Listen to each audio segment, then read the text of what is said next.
let's talk the Mii Costume Theory, because now the banjo and the hero are here, that's seeming very likely. Blocked content.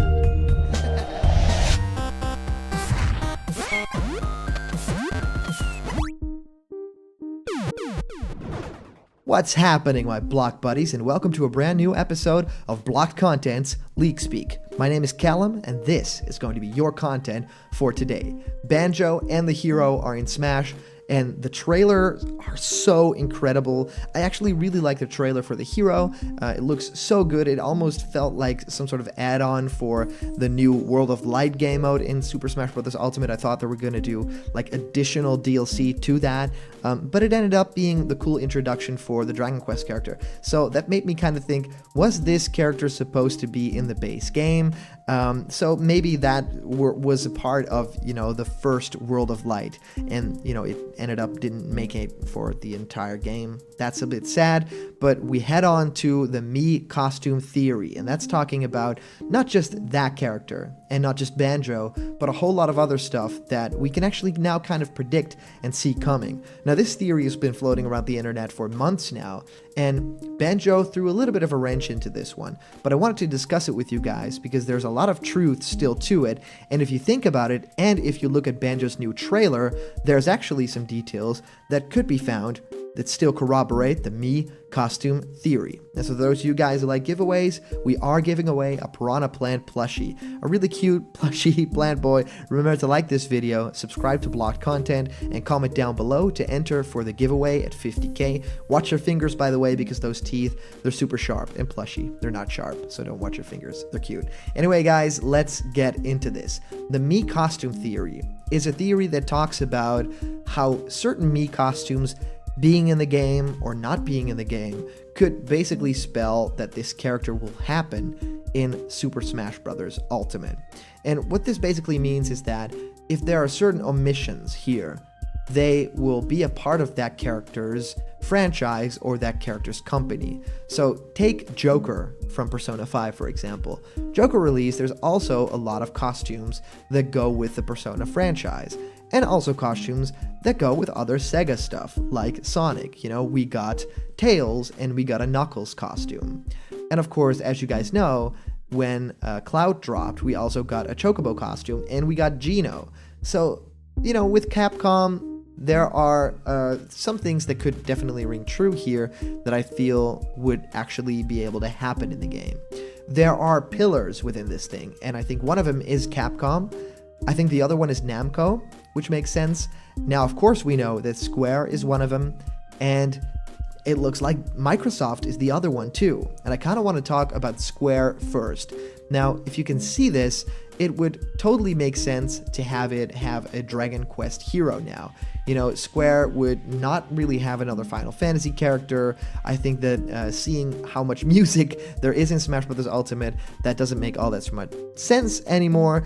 And I feel like a character like Sora, there's a lot of legal hoops you have to go through with the Disney content of the character. And do you remove the, chain on the Keyblade so it doesn't have the Mickey logo, all that kind of stuff. Do you not include Donald and Goofy in the final Smash if you can't get the rights to it? Something like that. So yeah, it makes sense for Dragon Quest to be in there because Dragon Quest is the biggest thing in Japan, so really deserves to be in Smash. And Sega, of course, has the Atlas part of this, and that's Joker. Already have the Mii costume stuff, so I feel like Dragon Quest can very well be represented through a lot of cool, Mii costumes here too. Just imagine a slime costume, right? That'd be super awesome. Now, Banjo is a character that was not in the original Mii Costume Theory. A lot of people were actually saying, oh, what if we get a Square Enix rep? What if we get an Atlas or Sega rep? What if you get Capcom? What if you get Namco? But no one was really thinking about what's that fifth one, right? And that fifth one, now we know if the other ones are correct, and that's Banjo from Microsoft. And why I think that this is very likely, I'll circle back to in a moment. Now, with Capcom, we have Mega Man X that could potentially be in there.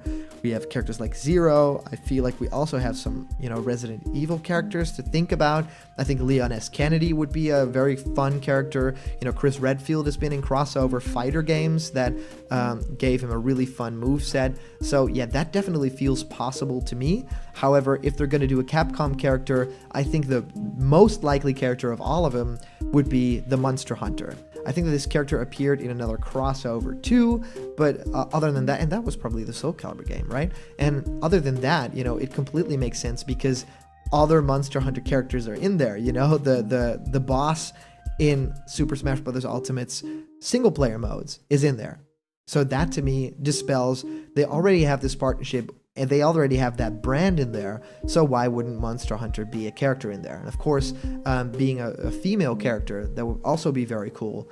And it would kind of break apart, we have Joker, and then we have all the Dragon Quest male heroes, and we have Banjo and Kazooie. Well, Kazooie, of course, is a female, but, then we'd have a female representative there, and it would make a lot of sense not for the Fighters Pass to be all male characters. So I would really love that to be the case. And then we head on to Namco, because, of course, Namco Bandai is working on the game too. They have their big staff there working on Smash Brothers, and two characters for me that would make sense are Lloyd, but I think the most sense would be a Tekken character. I think that Heihachi would make a lot of sense. I think another character would be Jin Kazama. I think would be really, really fun to have a lot of like thunder and electricity based kicks and moves, and that character is super iconic. But yeah, I would love to see Heihachi because it's an older character, could go toe to toe with characters like Ryu, but could also go toe to toe with characters like Ganondorf. So in terms of aesthetic, I think that would fit really well with Smash Brothers. And then we have circling back to Microsoft and Banjo. Now, think about this.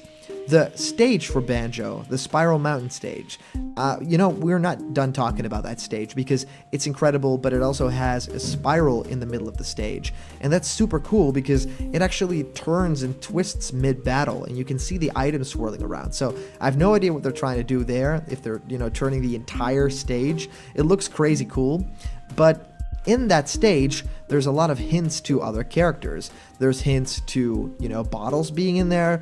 We even see in the background that Mumbo Jumbo is in the mouth of Gruntilda's Grunty lair. And of course, we have Grunty flying around. So that means they have models in there. They have, they have Mii costumes. They could be based off the models that they have for Mumbo Jumbo, Grunty, and Bottles, because they already went through the trouble of creating new assets for those characters, which is a very, very big deal. You're basically making an entire new game worth of assets, and it would totally make sense to make Mii fighter costumes out of those. So I could totally see a Mii costume pack that has Mumbo Jumbo in it, even Grunty, maybe a Grunty mask or something, Gruntilda, maybe you fight with the broomstick, that'd be super cool.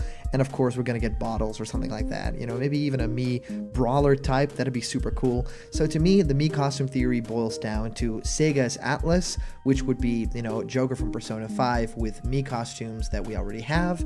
Then we would have a character from Square, which is of course the Dragon Quest hero, and would get probably a bunch of Dragon Quest alts. And then we get Namco. I would hope that they have Heihachi or something like that. And then I think it would be also super cool to have a Capcom character be something that's not Mega Man, even though X is super awesome. It appears in the final Smash for Mega Man. I think it's going to be Monster Hunter. And the final one for the Mii costume theory for me is definitely Banjo. I think that we're going to get Mumbo Jumbo. I think we're going to get Bottles. I think we're going to get a character like Grunty.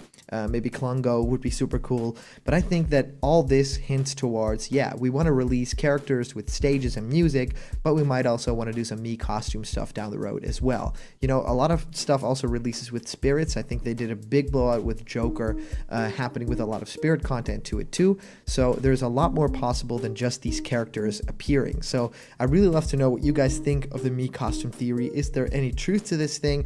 Can we now sense from Banjo and from the hero what the other characters will be? I'm super curious if you have any theories of your own. Maybe it won't even be Namco, maybe it won't be Capcom, maybe it will be different companies. So let me know in the comments down below. Today's comment question is the Mii costume theory correct?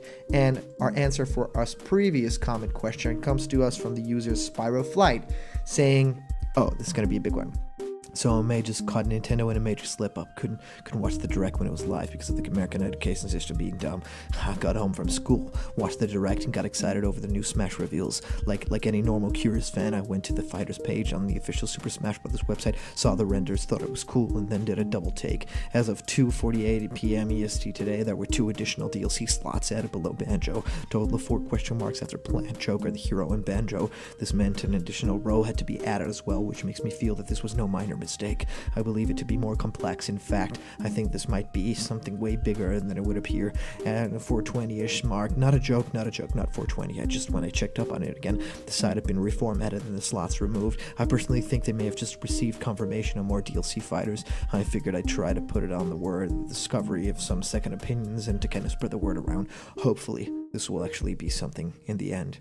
Now, Spiral Flight, thanks for your super in-depth comment. I actually saw this too. Very first, it's since been deleted from the official website, but when it was up and when we just had the hero and Banjo revealed, there were 2 extra slots next to the characters from the DLC Fighters Pass. Now, I think that what happened here is not, we're going to get 5 characters plus 2. I think that what happened was they filled in Banjo, they filled in Joker, and then they kept those 2 question marks still. They didn't delete them, which is a big thing, and they quickly corrected that mistake. But yeah, everybody thought that we're going to get more fighters. I think that it's an honest mistake on Nintendo's part, and not everything is this big leak and this big thing. I think that was just an honest mistake on their part. So thank you so much for sending in your comments. These are always a ton of fun to go through, and a big shout out to our latest Patreon supporters who make blocked content possible. If you want to have yourself created in pixel art like our intro, join us for discussions, or have your own ideas animated by me, go to patreon.com/blockedcontent. There's a lot of incredible awards there waiting for you, and I just love everybody who donated, even though, sometimes it can be as small as $1 and it makes all the difference. It's incredible. And even for those of you guys in the higher tiers, you are incredible heroes. Remember, if you're not yet a member of the Blocked Content family yet, click that subscribe button, ring the bell for notifications, and all the news and fun that you care about will be delivered daily to you. So thank you guys so much for watching, and I'll see you around the corner where there's always more blocked content, and I'll see ya.